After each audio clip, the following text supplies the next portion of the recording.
prayer today is, Lord, you are so good to us. We give you thanks for your ongoing faithfulness, your peace that passes understanding, and your immeasurable love. And most of all, we thank you for your abundant blessings that are ours because of life we share in Jesus. Amen. Okay, so on June 7th for financials, I approved vouchers for JFS in the amount of $10,099.61. Those vouchers had been removed from the financials for edits requested by the auditor's office that were not able to include with the regular financials in the morning, but still needed to be paid. So that was an additional financial approved on last Tuesday. Okay. Yeah.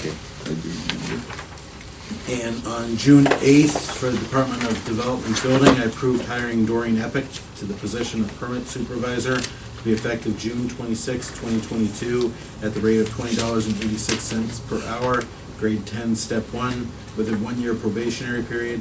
This offer of employment is contingent upon the successful completion of the required pre-employment conditions.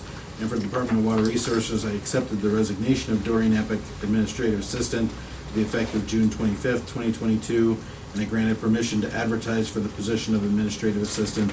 This position will remain posted until filled.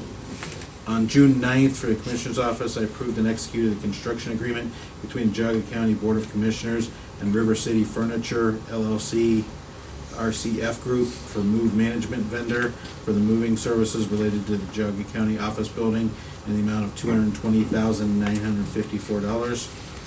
On June 10th, for Department on Aging, I approved and executed the agreements for the 2022 Senior Farm Market Program to provide fresh fruits and vegetables to eligible Geauga County seniors aged 60 and over for the period June 1st, 2022 through October 31st, 2022.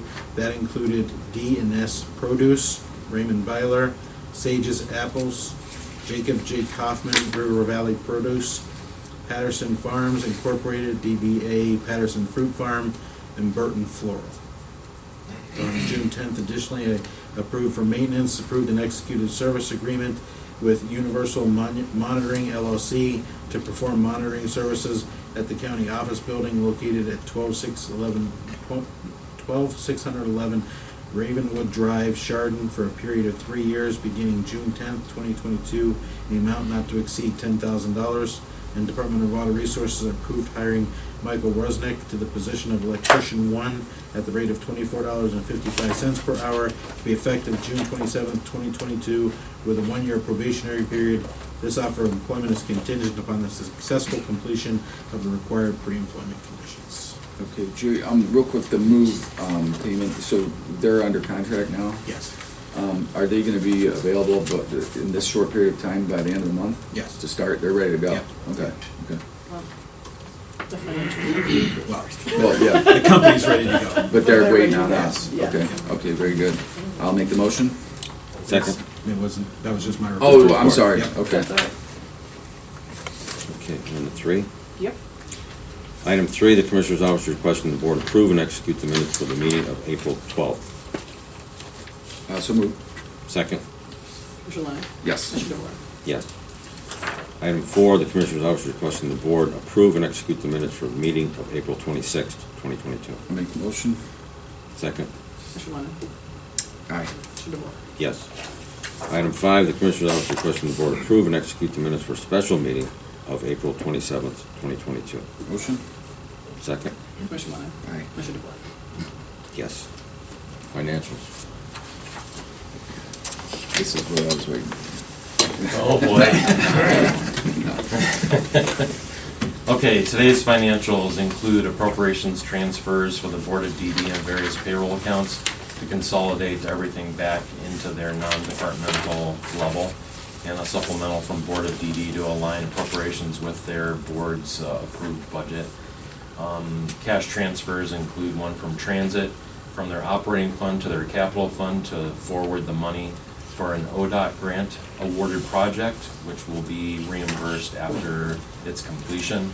And among the encumbrances are a contract purchase order to cover change order number 1 with Environments for Business for additional furniture and changes requested by ADP, the Health Department, and Job and Family Services, a contract purchase order with River City Furniture LLC for the moving services related to the Geauga County Office Building project, and travel requests from the Common Pleas Court to attend the National Association of Drug Court Professionals RISE 22 conference. And among the vouchers are $203,344.60 from the Commissioner's Office to Environments for Business for office furniture for the new county office building, and $392,364.50 from the Engineer's Office to Roniak Paving to pay for the asphalt resurfacing of Bass Lake Road sections A through C. Great. Motion, please. Second? Commissioner Lyons? Yes. Commissioner Boyle? Yes. Thank you very much.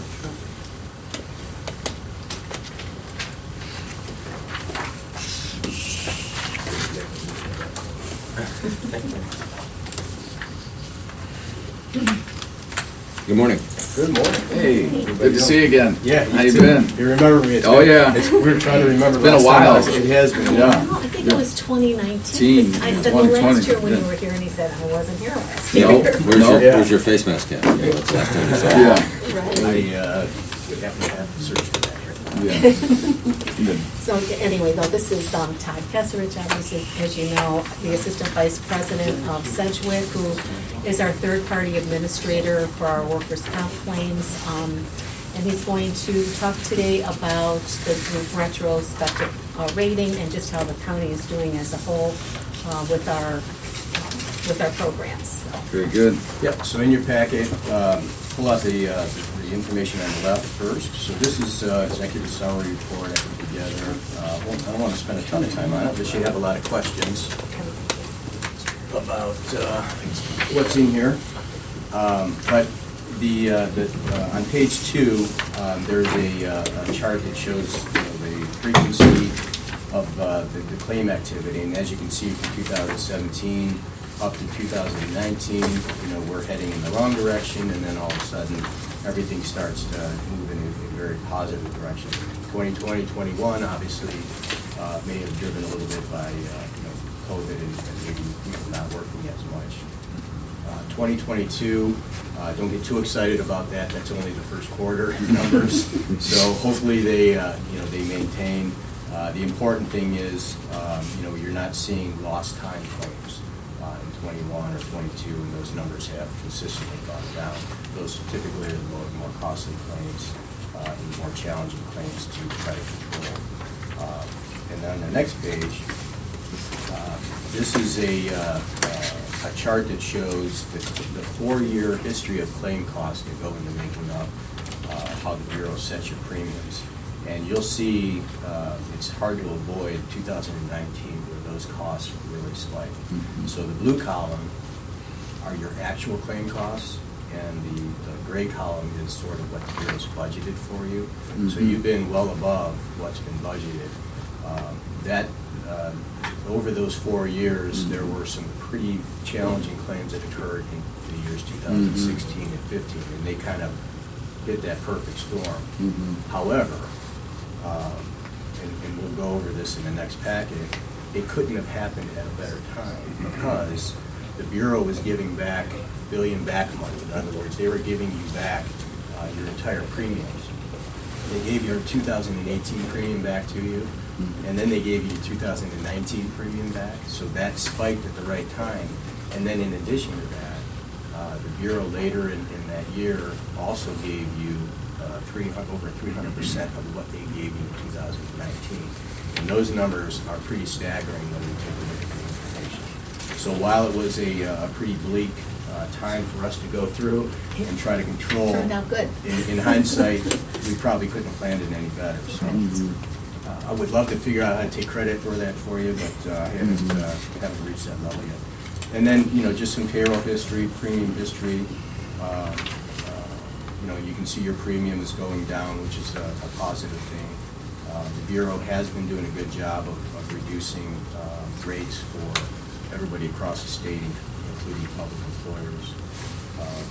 The next page, page 5, is a calculation of how they match those numbers up, the actual and the budget. So the EMR back in 2017 was below 1. So in other words, if your numbers were exactly where your budgeted was supposed to be, you'd be at a 1-point EMR. If your numbers are below what you're budgeted, which is 2017, you were in a 15% credit, which reduces your calculation for your premiums.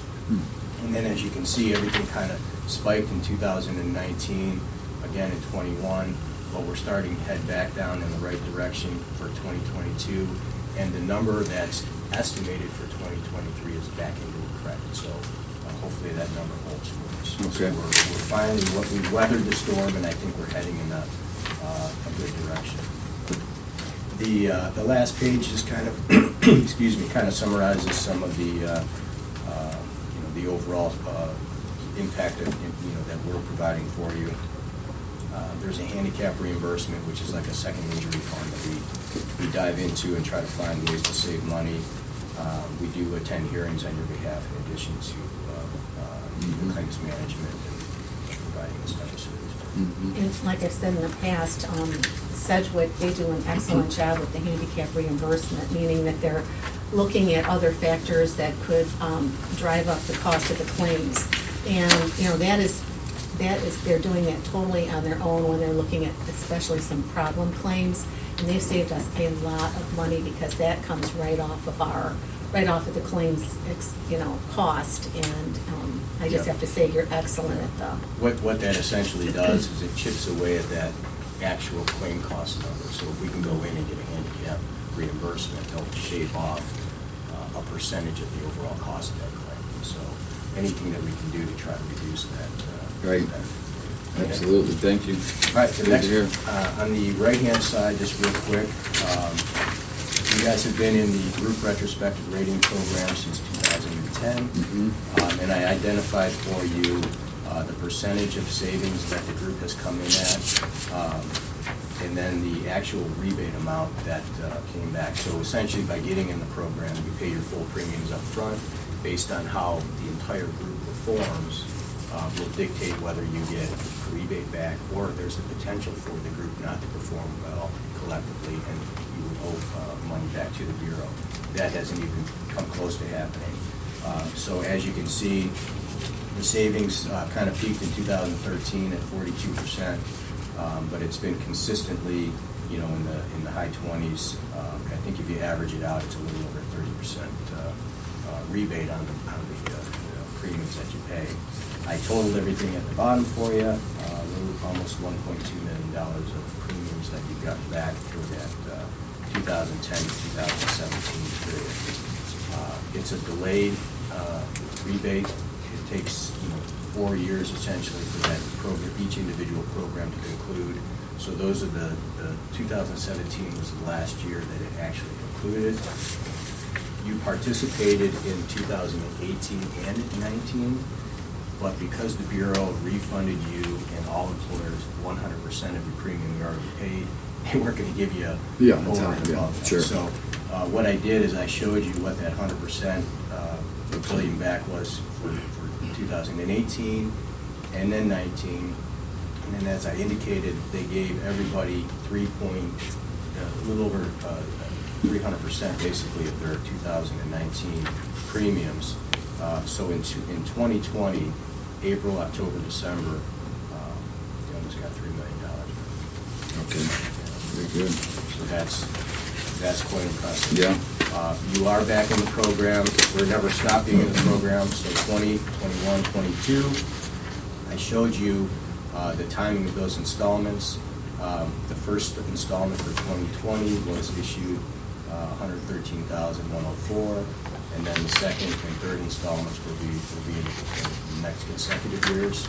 So this program is actually kind of nice because as you continue to remain in the program, the installments stack on top of each other. So if for some reason the program maybe didn't perform well, for example, in the first installment of 2021, you've got the second installment of 2020 that's probably going to cover that. All indications are everything's moving in a good direction. And then, the decision for 2023 is upon us. Right, that's what we're asking you to send those And funds that's where we're at for. now. So it's been a very, very good program. It's a great option for the county. the county was there at the inception of this program. And I think there were 10 counties maybe, something minute. Even better memory than I. Yeah, I remember it because it was kind of a gamble, because there was, skin in the game as far as if it didn't perform well. But I will say, that never occurred, and it's just gotten better and better, with each evaluation, it seems. And so I think, absolutely the county's right where they need to be at this point. All that blind faith paid off. It did, I know. I think that there was a lot of CCAO people and Sedgwick people who were like, let's just hope this works, and it did. And now there's something ridiculous, like 50-some counties in the group retrospective. And quite honestly, the larger the program, the better chances of success. Because invariably, somebody's going to have that. That's right. Like when you guys did in 2019. Yep. You brought those claims to the program. And help And offset it. yet the program's still performing. Yeah, yeah. Very good. Any questions? With the county rates, are they all the same? In other words, a secretarial worker versus engineer worker? Yeah, so for the way the Bureau handles that, even though there are different types of workers with different hazards, they always blend the rate for public employers. If it was a private entity, there'd be a separate manual classification for office, and then whatever type of operations that they have, which would be much higher. So yeah, everything is blended, and there's one manual classification that all counties share. So again, when you're at that 1-point EMR, that's the base rate that you actually bump your payroll up to. When your individual numbers will adjust whether that base rate goes up or down. And the county is in a chargeback program, so we are looking, and Sedgwick is very involved with that, with us as well. And so it is based on claims and payroll. It used to be just based on payroll, would be what the departments were responsible for. But once we start, I saw a change, and that was way back when. Once we did the chargeback, people took, directors, supervisors went, wow, this is going to affect the bottom line. It's not just based on payroll. And so we've seen a real uptick in transitional work, getting people to come back, just being more safety conscious. Most of our claims are not because we have not done our safety procedures. They're just plain accidents. They're not anything that could have been avoided most of the time. It's really held some accountability to each individual departments. I remember that meeting. There was a gentleman that I think was on the halfway that I was talking to. Yes, he was in charge of DD.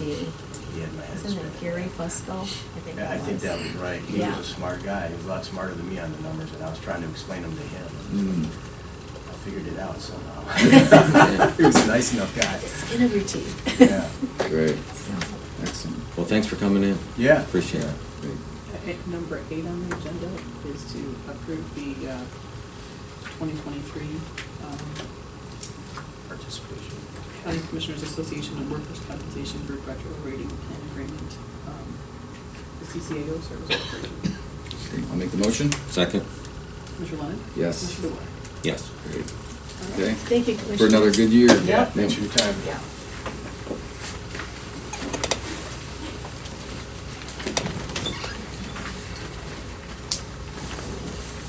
Good morning. Good morning. Hi, good to see you again. Thanks for coming in. Thanks for putting us on the agenda, I appreciate it. Curious, somebody just mentioned your organization the other day and saying what a good job you guys have been doing. So I was happy to Hear that see you on the feedback. agenda today. Yeah, Thank you, I like to hear that feedback. yeah. Well, I'm Melanie Glasgow, and this is Charles Tone, our CFO, and before I get started, since we're following the BWC, I would be really amiss if I did not mention that Lake Geogga Recovery Center is a technical assistance provider that's recognized by the BWC and the Ohio Department of Mental Health and Addiction Services for providing all aspects of a drug-free workplace. So I don't know if the county currently has a drug-free workplace, but if you do have, we could save you on your premiums by having that program. So I thought I'd mention that we could help with that. So I would think it is. Yeah. Yeah. do you? Yeah. Good. Get the insurance guy back in here. Yeah. Yeah. So I, like to bring you the, kind of our, update, for, where we are to date fiscal year '22, and then also comparing to the last, 2 years, fiscal year '20 and '21. And we've changed our report a little bit. I'm hoping this is much easier to read than all the numbers and all the narrative that I've had in the other reports is a lot more visual at a glance. So, just starting on the first page, the total number of inmates that were served in the Geauga Jail Treatment Program. The first group is assessments, and the second is group counseling. And you can see fiscal year '20 is in blue, fiscal year '21 is orange, and then fiscal year '22 is gray, which fiscal year '22 is not completed yet. So we're not even, those are just through the third quarter. But the numbers for group counseling were impacted because there's been periods of time off and on that the jail was closed because of an outbreak of COVID. I shouldn't say the jail was closed. Our groups were not allowed to go be in. held. Mhm. And so, although we could do assessments virtually, so the assessments stayed pretty consistent, but the group counseling was impacted by that. So again, those are really reflective of some impacts of COVID and COVID outbreaks in the jail. And I understand not admitting, not taking people into the jail that weren't violent offenders. So there were some changes there also as far as the number of people to participate in our programs. And then the second page is the jail treatment completion rate. And again, you can see the blue is fiscal year '20, orange is '21. So far to date, fiscal year '22 is green. And then I did happen to have the statistics for the Lake County Jail Treatment Program. I thought you might be interested in seeing what their, how their outcomes are. So that's- this, I'm sorry to interrupt, but so these are the, that have successfully gone through your program while in the jail? Yeah. Yeah, and is that, sometimes, is that dependent on them completing this, getting out? Or, you know, or, I mean, these are really high percentages. They're completing it. Yeah, yeah, So they've successfully gone through all portions of the program. okay. So they're still incarcerated during that time. And how long does this process take? It's about a month-long program, 4 Month long. weeks. Okay, So it's considered intensive outpatient treatment. So they're getting services 3 times a week for group and then 1 time individual counseling, and that lasts for 4 weeks. mhm. And then do you follow up on this once they're? Oh, yeah, it's well, that's on the complete? next Okay. page. They come to our aftercare program. That's partly what you fund also, Mhm, that yeah. aftercare. So I also wanted to point out that we did take a look at, just to compare us federally, so you have an idea of how Lake Geauga Recovery Centers does federally, still on page 2. And that 25.9% is what SAMHSA, which is the Substance Abuse and Mental Health Services Association, identifies with a traditional IOP, intensive outpatient. 25.9% are successfully completing. So we've always been quite a bit higher than that. So just a traditional is around 25% Yeah. success rate, and then yours is what? Well, right now it's 85%. No, I'm sorry, 90.4% for jail That's treatment. amazing. Yeah. Like, how do you attribute that? I mean, is it because they're in jail that you're able to Part of that's because focus they're on- incarcerated. Yeah. And then the next page is maybe a little bit more, you know, if we look at aftercare on the Mhm. third page. So the second part, the bottom part of that page, Chardon JTP aftercare treatment completion. So those who completed not only jail treatment, but now they're out in the community and then they've completed our aftercare program. Okay. So you can see what those numbers are. So far to date, the gray bar is 71% for fiscal year '22. We're not done with the year. And then, again, comparing to Lake, JTP is in yellow, and then comparing to the federal, which is 37.6% will complete the aftercare following a traditional IOP. Mhm. And I think we're really proud of our outcomes, so that's one of the reasons why I like to bring this, because I do think, I mean, there's gotta be something more to jail. it, because, I mean, these are like, you know, you're double or, you know, sometimes triple what the average is. I mean, your success rate, you know, over the years, I've listened to those numbers and they maintain. I mean, there must be something you're doing correct, or that, I don't know. I mean, what do you think it is? There's a couple things. First of all, I have to give credit to our staff. I think they're just relentless in helping people recover. Mm-hmm. The 2 staff that are there have been there for a while now and are just very, very dedicated. Mhm. And so those two people are specifically, besides them being dedicated to our mission, they're specific to that program, so it's not like they're bouncing in and out. The other thing I think has been really successful for us, and I wish we could duplicate this in Lake County, and it's because of your funding that we were able to do this. The same people that are treating them in the jail are the same people they have for their aftercare counselor. Mhm. So there's not a disruption in Consistency, services. yeah. It's not like they have to start a whole new relationship with a new counselor. That counselor knows them, they know their history, and I think that has made a significant difference in having successful outcomes. Mhm. Okay. So that's been really significant for us. And then the next page, the Geauga JTP 6-month follow-ups. We've done this since we started the program in 1999, and there's historically, if you look back, very little difference in these numbers. So we look at when we make that call, are they currently sober? Well, first of all, have they relapsed during those 6 months? And if they have, are they currently sober when we make the call? So we know it's a relapsable disease, so if they relapse, if they're sober today, that's an important statistic for I mean, us. that's something that you're expecting somewhat that it's gonna happen. I mean, it's part of the. It's part of the illness. Yeah. But the fact that they're sober, they're back in 12-step meetings, maybe they've gotten back into They counseling. didn't completely give up is the whole Correct. thing. Yeah, And then the rearrest has stayed pretty consistent over the years too, around 29% have been rearrested. And again, this is for fiscal year 20 and 21, obviously, because it's 6 months, so we won't have the data for fiscal year 22. Sure.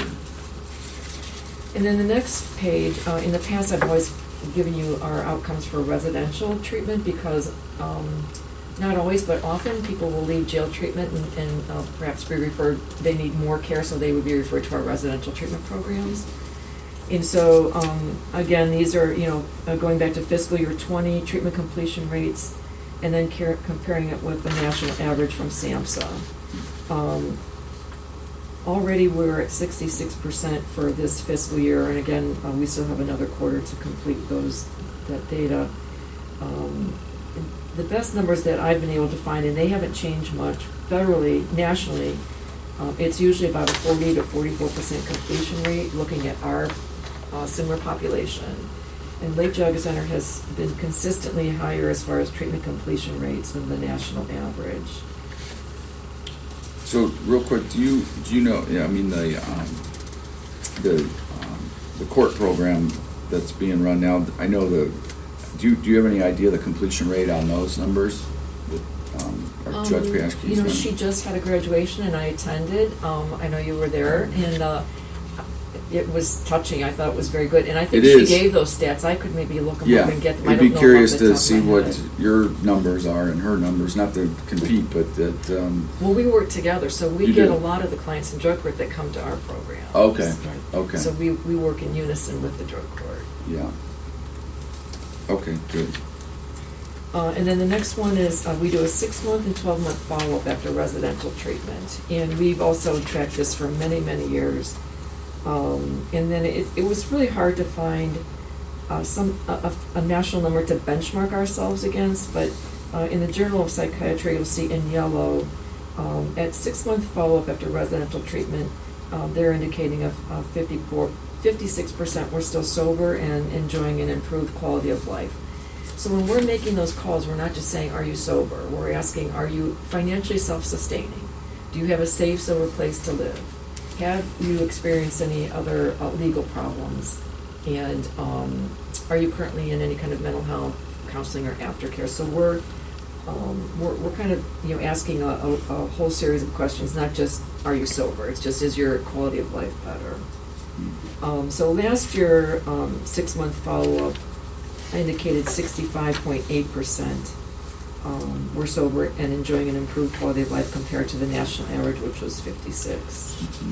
And then the last page is the 12-month follow-up, and you'll see for fiscal year 21, 12 months, 64.2% were reporting an improved quality of life and sobriety compared to the 42% for through the Journal of Psychiatry. And if you look back the last 3 years, our numbers have stayed pretty consistent as far as 6 and 12-month follow-up after residential treatment. And at any given time, how many individuals are we talking about here? In residential treatment, well, right Well, now. yeah, on these follow-up calls, like for, say, year. Oh, okay. Yeah, Well, if you look back to, let me go back here a second. Treatment completion rate, so if we had 66% that completed so far in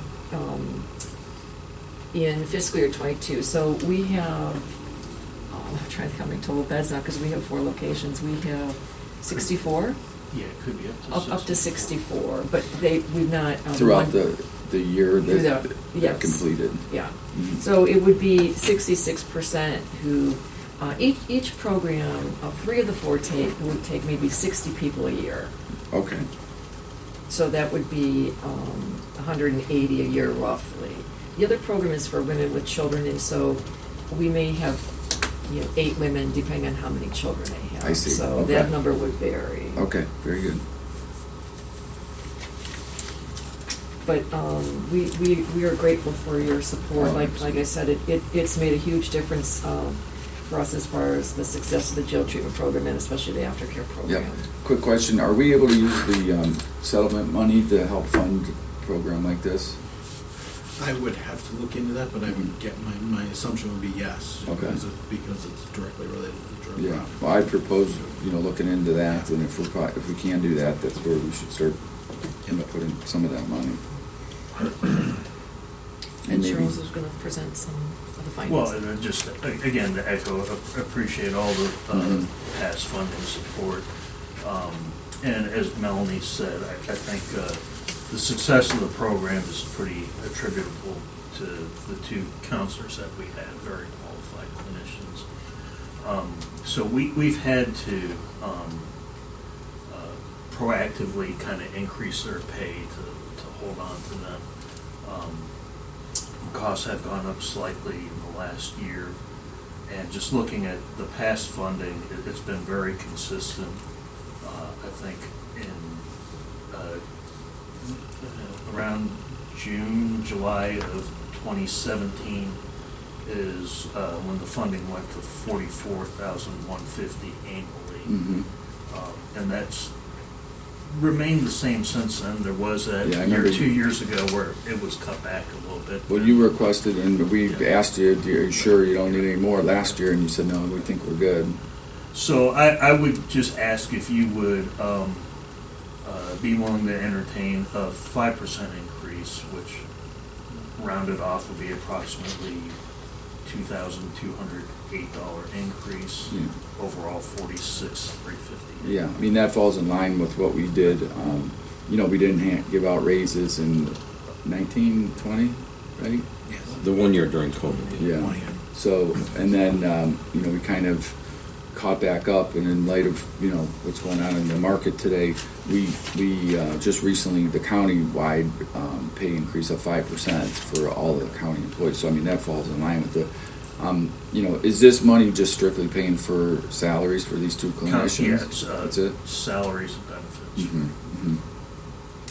Well, I'm not gonna beg you, but I would say if you feel that there's other ways that we can help support this program, please let us know, because I think in light of what's coming down the line here with some of the settlement money, we're gonna be looking for programs, and the success rate, I've always been kind of floored by your percentages for the last 5-6 years, and I always thought, because I think the norm out there is 20% success rate or 30. I don't even know if it's as high as 20%. Is it? I don't know, but Well, it depends on what you count as success, and so everybody has Yeah. a different. Well, I guess being sober, right, and or at least sticking with the program. Yeah. Not just so. Well, that's why I wanted to show you the national average. I think it's important that you see. It's hard. We don't all serve the same population, Right. and our Right. target population are those who they lack resources. So they come to us with very few supports as far as emotional support, family support. Mhm. A lot of people have given up on them, and so we have a tough population. So I think you really have bragging rights when you see how well the money that you invest and Yeah. how well it's serving the clients in Geauga County, so. Yeah, and I know there's, a lot of commingling, different, mental health issues, with the drug issue. So I know trying to deal with those different things, and, these are things that we're gonna have to continue to get better at, especially in the county, with what's going on. So, again, I'm happy to support this pay increase, if that's all it is just a 5% increase, but, I guess I would ask you to, come back to us if you see that there's other ways we can, maybe do something better or make this, improve on this. Because this is a very small amount of money in the big picture, I think, to what the true impact could be or is out there, so. All right. Did you want me to get you those stats for drug court, or is that? No, I was just curious. I heard some numbers. I think you might have told me Right. they've had quite a few applicants, but not many make it through. It's not an easy thing, right? I mean, it's not.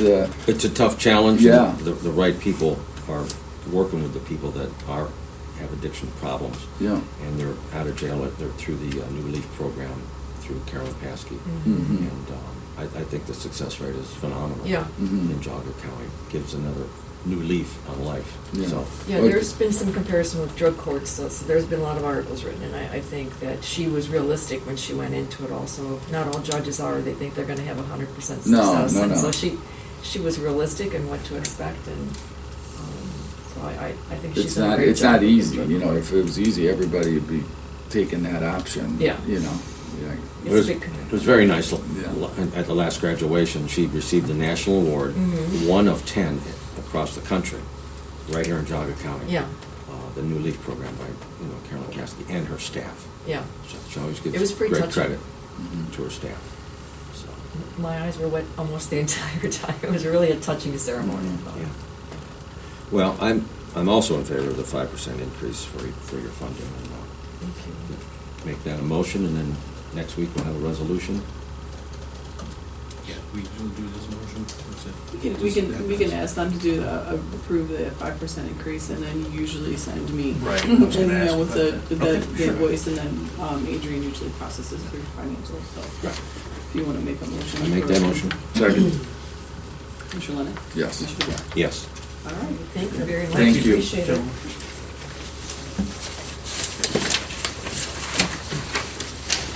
Have a good day. Thanks. Thank you.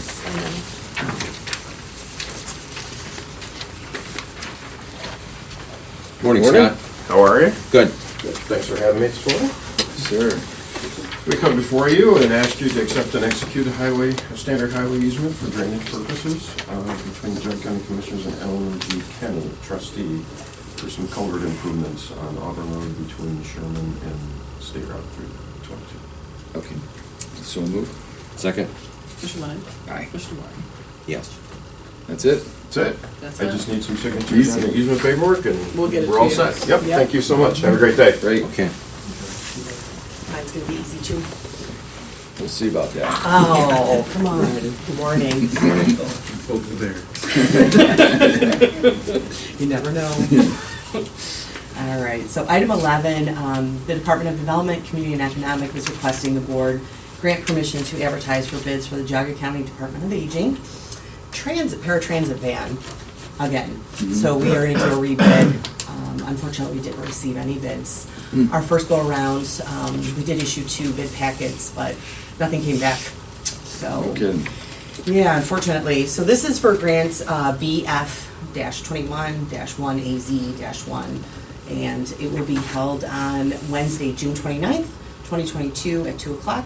And the notice of this bid opening will be advertised on June 15th, 2022, and on the county website. Okay. I'll make the motion. Second? And again- Just quick discussion, is it, because, do you have an idea why it's not, You know, it's just so custom. we can't Yeah, get it's in sort the of unique. vehicles? Yeah. Yeah. It is very unique in its scope. Is it the of this vehicle, like the particular- availability, you believe, the vehicles, or what? Not necessarily. No, This okay. is my first experience in doing this with a van of this kind. Okay. So, the interest is just not quite there. With the CDBG allocation, well, we have to cycle through 2 process. We do have some proposals once we are able to get through the second phase here, we would be able to award it to the folks which is out of Akron. Okay. So we'll see how that plays out if nothing comes of it, so. Okay, very Yeah. good. All right, It's such a specialized vehicle that it doesn't even come up on the state bid. Right. So it's- Very Yeah. limited. Mhm. Commissioner Lennon? Yes. Commissioner DeBoer? Yes. Thank you. Thanks. Morning. Morning, Kathy. Hi, morning. Right. We have a lot of resources. We have 2 items today. The first one, we are asking the board to approve and execute the second addendum to our almond oil fuel contract. There was a correction that needed to be made in the addendum number 1 that was caught while we were creating addendum number 2.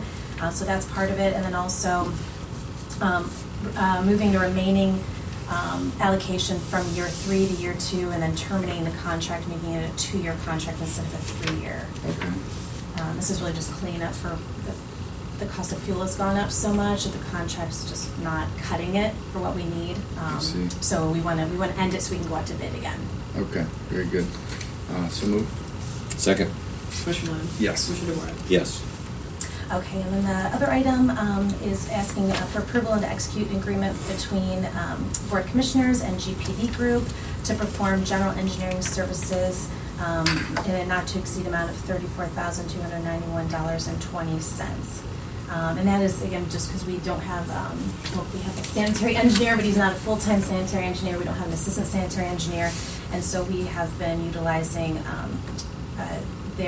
one of their engineers to come in and just help us with things that are not specific to projects, just general stuff that we need in the department. Very good. So move. Second. Commissioner Lennon? Yes. Commissioner DeBoer? Yes. Excellent. Thank you.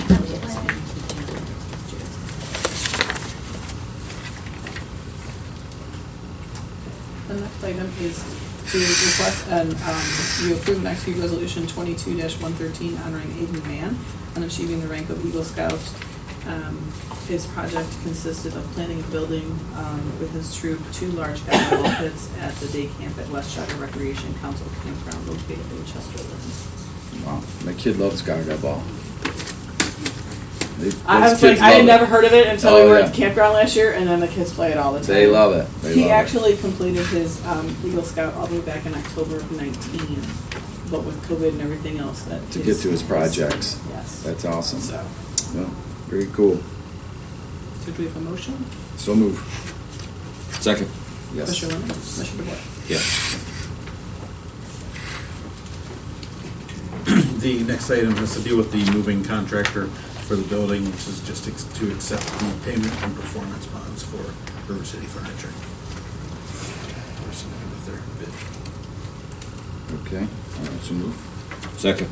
Commissioner Lennon? Yes. Commissioner DeBoer? Yes. And the next item is the resolution for holding a special meeting that will be the ribbon cutting at the new, June 24th at 2 p.m. At 2 o'clock? Yes. Okay. And then, is there an open house too or something? The building will be open. Yeah, okay.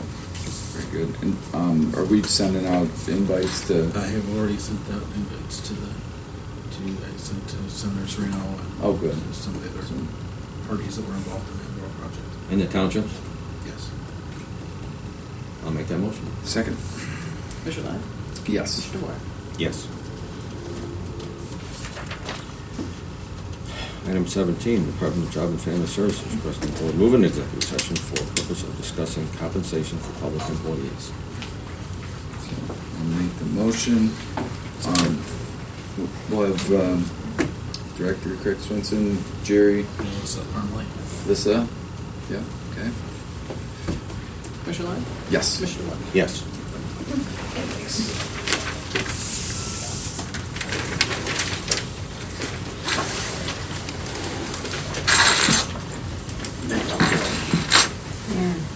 What's going on with mental health. That is, there's a lot of lawsuits, I think, associated with mental health. Have you returned at 11:44?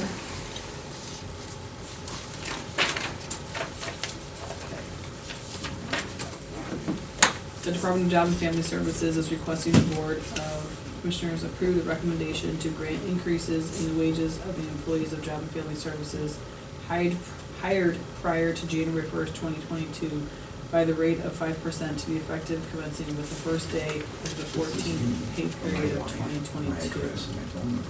You know what date that is? What the next payroll period is?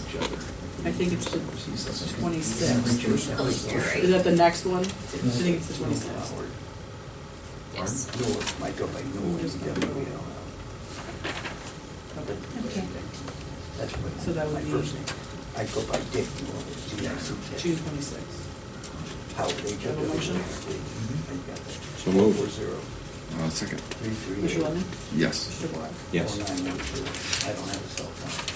And you sometimes have to. The Department of Job and Family Services is requesting the Board approve his recommendation to revise section 4.1 of classification and compensation plan of the Jog County Job and Family Services Personnel Policy and Procedures Manual and revised Appendix A classification and salary schedule to replace the previous classification schedule Appendix A and salary schedule Appendix B to be effective the first day of the 14th pay period of June of 2022, so that is June 26th.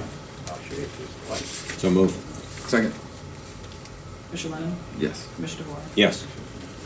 Ribbon cutting ceremony on Friday the 24th. Department of Job and Family Services is requesting the Board approve his recommendation to revise section 4.1 of classification and compensation plan of the Jog County Job and Family Services Personnel Policy and Procedure Manual to be effective the first day of the 20th pay period of 2022. So moved. Second. Mr. Lennon? Yes. Mr. DeVore? Yes.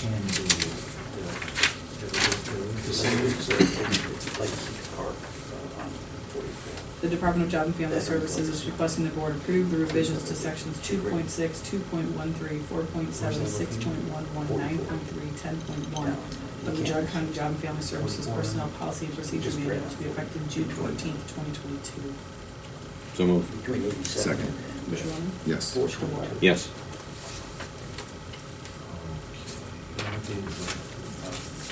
Thank you very much. Appreciate your patience and time. Thank you for your hard work. And support. of No, all I the- think- all these months that you've been putting this together. Yeah, I think it's a good idea. It's much better than it was. Yeah, so, well. Appreciate it. Yeah, thank you Thank you. very Yeah. much. The 31st is not going to be actually. See ya. That's right. So, See you yes, guys. the first item is the special meeting for, I missed it. Yeah. Right here. yes. We meet again. It's because the other thing that's missing on here is the Department of Water. It doesn't say what time. Friday the Right, 17th. Okay. at 10 o'clock. 10 o'clock. And this afternoon, there will Water be resources. another notice sent Oh, out right. about it about Friday. Yeah, it's on our calendar, right? Didn't you, I will make sure it's there, but yeah, Okay. it's going to I think it is. be here Right. on Friday. Yeah, I sent the meeting. I was gonna request, say, so it should be Jerry in- is It the should one be that on your sent the meeting calendar because I request. had sent the meeting. request. Yes. And then we're not here on Monday, but we'll meet here again next Thursday. Yes. Any public comment? With that, I move to adjourn. Second that. All in favor? Aye. Yes. Thank you. I sign this. Yes. I got this.